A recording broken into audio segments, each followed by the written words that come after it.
আল্লাহর নামে জিকির করতে হবে। আল্লাহর নাম যখন বান্দার সামনে বলা হয় তখন বান্দার হৃদয়টা পরিশুদ্ধ হয়ে যায়, পরিতৃপ্ত হয়ে যায়। আল্লাহর নামের জিকির ছাড়া অন্য কোনো জিকির দিয়ে হৃদয়টাকে ঠান্ডা করা যাবে,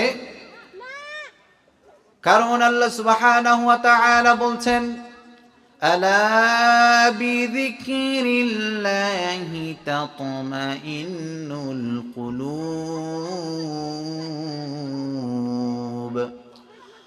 রব্বুল আলামিন বলছেন, আলা বিযিকরিল্লাহি তাতমাইন্নুল কুলুব, নিশ্চয়ই রবের নামের জিকির করার মাধ্যমে প্রত্যেকের হৃদয়টা পরিশ্রান্ত হয়ে যায়, পরিতৃপ্ত হয়ে যায়।